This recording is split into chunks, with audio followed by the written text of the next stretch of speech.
इस चंद्रशेखर रावण को मुंहतोड़ जवाब देना है।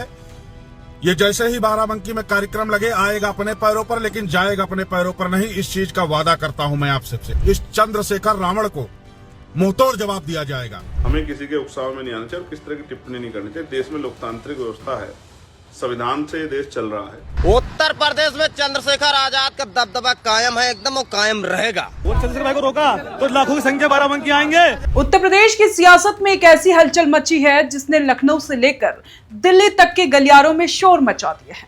मामला बाराबंकी का है। तारीख है 15 मार्च और मौका है काशीराम जयंती का। लेकिन इस बार ये जयंती सिर्फ एक महापुरुष को याद करने का दिन नहीं, बल्कि 2027 के विधानसभा चुनाव का लिटमस टेस्ट बन गया है। इस पूरी लड़ाई के केंद्र में एक ही नाम है, चंद्रशेखर आजाद उर्फ रावण। अब आप सोच रहे होंगे कि आखिर ऐसा क्या हुआ कि एक जयंती की रैली से पहले बाराबंकी छावनी में तब्दील हो गई। असल में चंद्रशेखर आजाद ने ऐलान किया कि वो बाराबंकी में एक विशाल रैली करेंगे।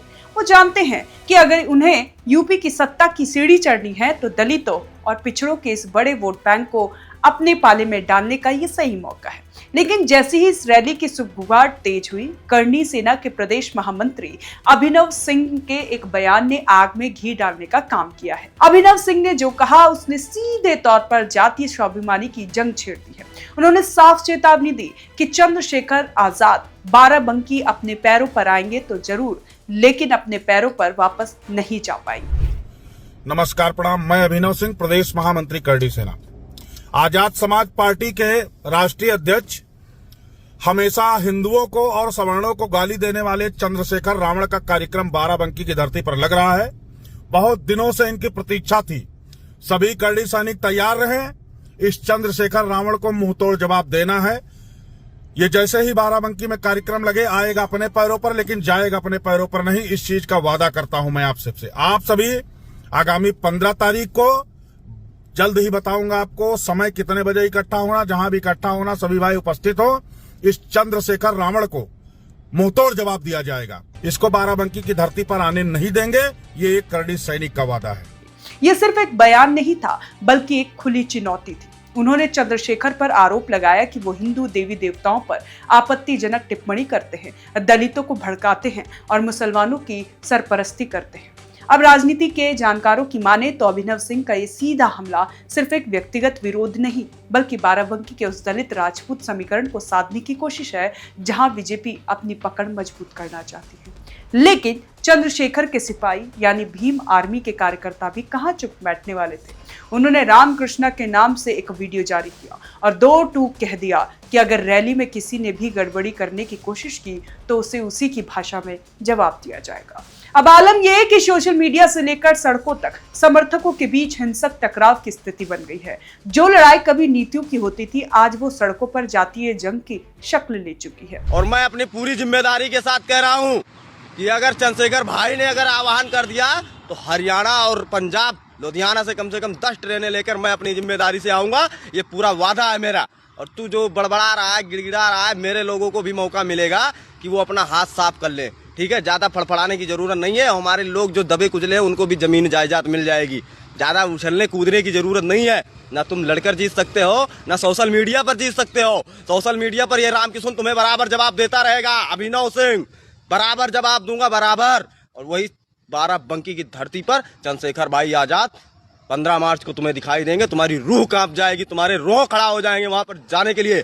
अब जरा इस पूरी सियासत के पीछे के खेल को समझिए। 2027 का विधानसभा चुनाव अभी दूर जरूर है, लेकिन बिसात अभी से बिछाई जा रही है।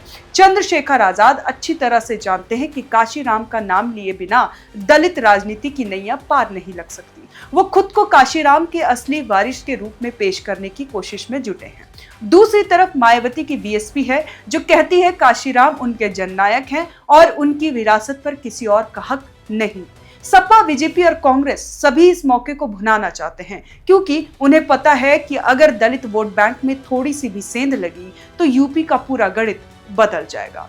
विपक्ष इस पूरे घटनाक्रम को सत्ताधारी दल की नरम हिंदुत्व की चाल बता रहा है। आरोप लगा रहा है कि बीजेपी जानबूझकर ऐसे संगठनों को आगे कर रही है ताकि वोटों का ध्रुवीकरण हो सके। उधर बीजेपी की चुप्पी कई बड़े सवाल खड़े कर रही है। क्या ये चुप्पी किसी बड़ी राजनीति का हिस्सा है या फिर वो देख रहे हैं कि इस जातीय टकराव का फायदा अंत में किसे मिलेगा। बाराबंकी में धारा 144 लागू है, सुरक्षा के भारी इंतजाम है, लेकिन हवा में जो तनाव है उसे पुलिस की लाठियों से नहीं दबाया जा सकता। 15 मार्च की ये रैली एक कसौटी बनने वाली है। क्या ये सिर्फ एक राजनीतिक शक्ति प्रदर्शन होगा या फिर ये चिंगारी किसी बड़े दंगे या गहरे सामाजिक विभाजन का रूप ले लेगी। 15 तारीख को बाराबंकी में कार्यक्रम है और मैं विश्वास से कहता हूं कार्यक्रम ऐतिहासिक होगा।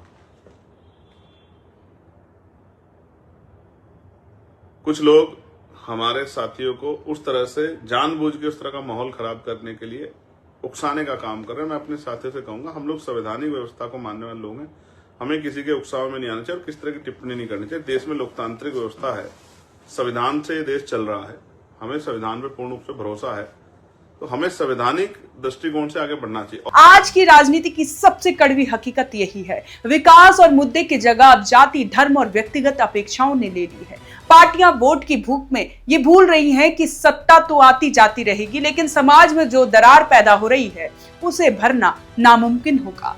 चंद्रशेखर आजाद के लिए रैली उनके राजनीतिक भविष्य की दिशा तय करेगी। क्या वो खुद को एक बड़ा नेता के तौर पर स्थापित कर पाएंगे या फिर विरोधियों के चक्रव्यूह में फंस जाएंगे।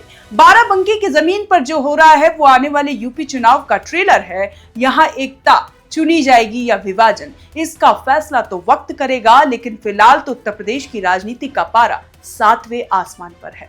तो दोस्तों, आपका क्या सोचना है? क्या इस तरह की जातीय राजनीति प्रदेश का भला कर सकती है? क्या चंद्रशेखर आजाद को रोकना सही है या ये सिर्फ चुनावी हथकंडा है? अपनी राय कमेंट बॉक्स पर जरूर बताएं। देखते रहें ओएनओजी न्यूज।